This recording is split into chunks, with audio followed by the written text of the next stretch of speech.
Hi friends, welcome to Vidhaigal study center. பிஜிடிஆர்பியோட தமிழ் எலிஜிபிலிட்டிக்கான test series வந்து விதைகள் ஸ்டடி சென்டர்ல போயிட்டு இருக்கு. அதை பத்தின ஷெட்யூல் எல்லாமே நான் லாஸ்ட் வீடியோலயே காட்டினேன். இப்போ வந்து நம்மளுடைய புக்கு கொஷின் பேப்பர் எந்த மாதிரி கேட்டிருக்காங்க அப்படின்னு சொல்லி பார்க்கலாம். இது வந்து டிஆர்பி போர்டே வந்து வெளியிட்ட தமிழ் எலிஜிபிலிட்டி டெஸ்ட்டுக்கான மாடல் பேப்பர் வந்து விட்டுருக்காங்க. ஸோ இதுல எந்த மாதிரி கொஸ்டின் கேட்குறாங்க, இதை வந்து அனலைஸ் பண்ணி அதை பேஸ் பண்ணி தான் நமக்கு கிளாஸஸ் அண்ட் டெஸ்ட் வந்து இருக்க போகுது. ஓகேங்களா? ஸோ பார்த்தீங்கன்னா நிறைய வந்து பிரித்து எழுதுக வந்து கேட்டிருக்காங்க. இது வந்து நம்ம புணர்ச்சி விதி படிச்சாவே போதும். மொழி, அதாவது சொல் இலக்கணத்துல இருந்து கேட்டிருக்காங்க. பேச்சு மொழியை நம்ம என்னன்னு சொல்லுவோம் அப்படின்னா உலக வழக்கு அப்படின்னு சொல்லி சொல்லுவோம் பேச்சு மொழியை. ஓகேவா? தென் ஜென்ரலா வந்து கரிகாலனோட இயற்பெயர் இது வந்து 7th 8th புக்லயே ஸ்கூல் புக்ஸ்லயே இருக்கு. ஸோ நம்ம என்ன பண்றோம்னா ஸ்கூல் புக்ஸ், பாக்ஸ் கண்டென்ட் இதுல இருக்கக்கூடிய எல்லாமே நம்ம வந்து படிக்க போறோம். அதுல சேர, சோழ, பாண்டியாஸ் பத்தி எல்லாம் சில விஷயங்கள் வந்து குடுத்திருப்பாங்க. ஓகேவா? வில்லாற்றல்ல சிறந்த கடையெழு வள்ளல், கடையெழு வெள்ளல்களை பத்தி எழுதியிருப்பாங்க. புறநானூறு பாடல் வரியை பத்தி கேட்டிருக்காங்க. பெயர் காரணம் என்னன்னு கேட்டிருக்காங்க. இடுகுறி பெயர், காரண பெயர் இத பத்தி எல்லாம் கேட்டிருக்காங்க. தென் வந்து சமய தத்துவங்களை விவாதிக்கக்கூடிய ஒரு தருக்க நூல் என்னன்னு கேட்டிருக்காங்க. நீலகேசி. அப்ப ஐஞ்சிறும் காப்பியம், ஐம்பெரும் காப்பியங்கள் பத்தி கேட்டிருக்காங்க. அடுத்து கலை சொற்கள், ஆர்த்தோகிராஃபின்னா தமிழ்ல என்ன அப்படின்னு சொல்லி கேட்டிருக்காங்க. அப்படின்னா எழுத்து இலக்கணத்தை பத்தி சொல்றதுதான் ஆர்த்தோகிராஃபி அப்படின்னு சொல்றது. கீரா எந்த நூலுக்காக சாகித்ய அகாதமி விருது வாங்கினாங்க அப்படின்னு கேட்டிருக்காங்க. கோபாலபுரத்து மக்கள் அப்படிங்கிறது. ஓகேங்களா? ஸோ இது புயலிலே ஒரு தோணிங்கிறது சிங்காரன் அவங்க வந்து வாங்கியிருப்பாங்க. ஸோ இந்த மாதிரி நிறைய விஷயங்கள் வந்து நமக்கு இருக்குது. செராமை அப்படின்னா என்ன? பொருள் கூறுக, எதிர்பொருள் கூறுக எடுத்திருக்கு. அளபெடை, அளபெடை இலக்கணத்துல வந்து அளபெடைன்னா என்னன்னு அர்த்தம்னா நீண்டு ஒலித்தல் அப்படின்னு சொல்லி அர்த்தம். எழுத்துக்கள் எங்க பிறக்குது? எழுத்துக்கள் பிறக்குகின்ற இதுல இருந்து கேட்டிருக்காங்க. அடுத்தது புணர்ச்சி விதி யூஸ் பண்ணி சேர்த்து எழுதுக கேட்டிருக்காங்க. அது கூட்டல் இன்றேல், அது வின்றேல். ஐவரின் எவ்வும் ஏனைய உயிர்வழி வவ்வும் அப்படிங்கிறது. திரிகடுகம்.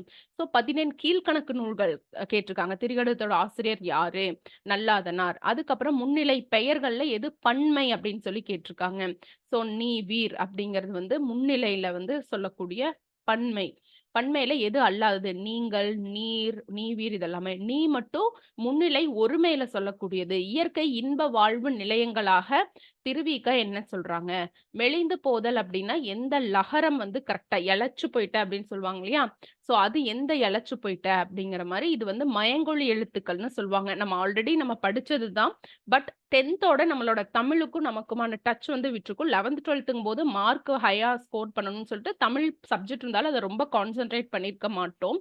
சும்மா பாஸ் ஆற அளவுக்கு மட்டும் நம்ம படிச்சிருப்போம். அதுக்கப்புறம் நீங்க எடுத்த டிகிரில மேபி நீங்க இன்ஜினியரிங் எடுத்திருந்தா வந்து தமிழ் வரவே வராது. மத்தபடி வந்து ஆர்ட்ஸ்ல நீங்க எடுத்திருந்தீங்கங்கிற பட்சத்துல ஓரளவு வந்து ஃபர்ஸ்ட் செமஸ்டருக்கு மட்டும் வரும். அதுவும் நம்ம பாஸ் ஆற அளவுக்கு தான் படிச்சிருப்போம். அதனால கொஞ்சம் கஷ்டமா இருக்க மாரி இருக்கும். பிராக்டிஸ் எடுக்கும்போது இந்த கொஸ்டின் ஏன்னா இந்த கொஸ்டின் பேஸ் பண்ணி தான் கிளாஸஸ் இருக்கும். இந்த கொஸ்டின் பேஸ் பண்ணி தான் டெஸ்ட்டும் உங்களுக்கு இருக்கும். அப்படிங்கும்போது அந்த டெஸ்ட்டே பிராக்டிஸ் பண்ணிக்கலாம். ஏன்னா 20 டெஸ்ட் வந்து நமக்கு குடுக்குறாங்க. திராவிட மகாஜன சபை அயோத்திதாச பண்டிதரை பத்தி அம்பேத்கரை பத்தியும் 8th புக்ல இருக்கும். அதுல இருந்து கேட்டிருக்காங்க. எப்ப நடந்துச்சு? முதல் மாநாடு நீலகிரியில நடந்திருக்கும். இந்த மாரி விஷயம். உயிர் எழுத்துகள், எழுத்துகளோட பிறப்பு இந்த மாரி வந்து கேட்டிருக்காங்க. எப்பவுமே வந்து உயிர்மெய் எழுத்துக்கு முன்னாடி என்ன வரணும் அப்படின்னு சொல்லி பார்த்தீங்கன்னா, அதுதான் வரணும். அது வந்து வரக்கூடாது. இந்த மாரி நெறைய விஷயம் வந்து இருக்குது. உபபாண்டவம் யார் எழுதியிருக்காங்க? அக்கசாலைன்னா என்ன அப்படின்னு சொல்லி பார்த்தோம்னா, அணிகலன், பொற்காசுகள் இதெல்லாமே உருவாக்கக்கூடியது. ஸோ கண்ணகி இவங்கள பத்திலாம் கேட்டிருக்காங்க. சிலப்பதிகாரத்துல வந்து கொஸ்டின் கேட்டிருக்காங்க. தரணி அப்படின்னா வந்து எது பொருந்தாது? தரணினா உலகம், வையம்னால் உலகம், ஞாலம்னால் உலகம். ஸோ புகழ்ங்கிறது பொருந்தாது. ஸோ இந்த மாதிரி சொல்றாங்க. ஊழ்வினை உருத்து வந்து ஓட்டும் அப்படின்னு என்ன? முன்வினை பயன்கள். அத பத்தி நம்ம சொல்றது.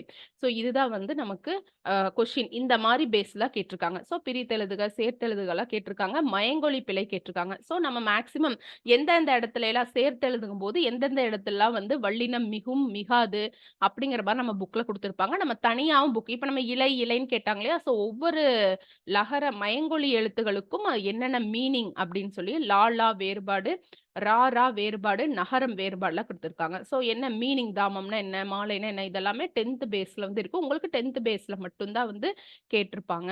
இப்ப வந்து அதுக்கு அடுத்தது வந்து இங்கிலீஷ் அதாவது தமிழ்ல இருந்து இங்கிலீஷ் பங்க்சுவேஷன் சோ ஃபார் நடந்த எக்ஸாம்ல கேட்கல. இருந்தாலும் உங்களுக்கு புக்ல இருக்கக்கூடிய எல்லா கலைச்சொற்கள் எல்லாமே வந்து உங்களுக்கு இந்த புக்ல குடுத்துருக்கு. புக் வாங்குனாலும் வாங்கலாம். இல்ல நான் கிளாஸ் மட்டும் அட்டெண்ட் பண்ணிட்டு டெஸ்ட் மட்டும் அட்டெண்ட் பண்ணனாலும் அட்டெண்ட் பண்ணலாம். இது கிளாஸ் வந்து பார்த்தீங்கன்னா, பிரித்தெழுதுகளுக்கு தனியா கிளாஸ், புணர்ச்சி விதி, எழுத்து பிழைக்கு, இது எல்லாத்துக்குமே அறநூல்கள் எல்லாத்துக்குமே தனி தமிழ் அறிஞர்கள் பத்தி கேட்டிருந்தாங்க இல்லையா?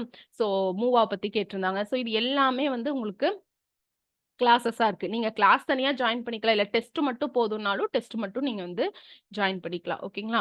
ஸோ இதோட ஷெட்யூல் வந்து நான் உங்களுக்கு குடுத்துக்கிறேன். இது ஏதாவது டவுட் அப்டின்னா இந்த நம்பருக்கு வந்து கால் பண்ணுங்க. இல்ல வெயிட்டிங் கால் வந்தா மெசேஜ் பண்ணுங்க. ஓகேங்களா?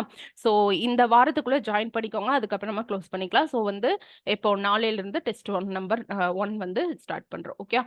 ப்ரீவியஸ் இயர் கொஸ்டின்ஸ் மட்டும். ஏன்னா இந்த டிஎன்பிஎஸ்சிக்கு ப்ரீவியஸ் இயர் கொஸ்டின் கேட்டிருப்பாங்க. டிஎன்பிஎஸ்சி போர்ட்ல இருக்கிற திங்ஸ் அத மட்டும் ஃபர்ஸ்ட் டெஸ்ட்டா கண்டக்ட் பண்ணியிருக்கோம். இந்த ப்ரீவியஸ் இயர் கொஸ்டினோட கம்பைலேஷன் அதுவும் நீங்க வாங்கிக்கலாம். நீங்க எங்க மெட்டீரியல் புக் வாங்குனாவோ, இல்ல தனியா வந்து உங்களுக்கு அந்த கம்பைலேஷன் வேணுனாவோ, நீங்க தனித்தனியா வந்து வாங்கிக்கலாம். டெஸ்ட் பேட்ச் மட்டும் போடனாலும் நீங்க தனித்தனியா வாங்கிக்கலாம். டெஸ்ட் பேட்ச் போடுறவங்களுக்கு அந்த ப்ரீவியஸ் இயர் கொஸ்டின் கம்பைலேஷன் நான் ஃபுல்லுமே வந்து குடுத்துருவேன். டோட்டலா 20 டெஸ்ட் வந்து கண்டக்ட் பண்ண போறோம். 4 மாடல் டெஸ்ட் இருக்கு. ஒவ்வொரு 4 test once revision test. So இதுக்குள்ள இருந்த டாபிக்ல தான் மறுபடியும் ஒரு 60 கொஸ்டின்ஸ் நீங்க எழுத போறீங்க. அப்படிங்கும்போது நீங்க நல்லாவே தரோவா ஆயிடுவீங்க. ஒவ்வொரு டெஸ்ட்டுக்கு என்னென்ன டெஸ்ட் போர்ஷன் அப்படிங்கிறது வந்து இருக்கு. ஓகேங்களா? இதோட டீட்டெயில் வேணும்னா எனக்கு கால் பண்ணியோ, மெசேஜ் பண்ணியோ கேளுங்க. ஓகேங்களா? நான் உங்களுக்கு சொல்றேன். Thank you friends.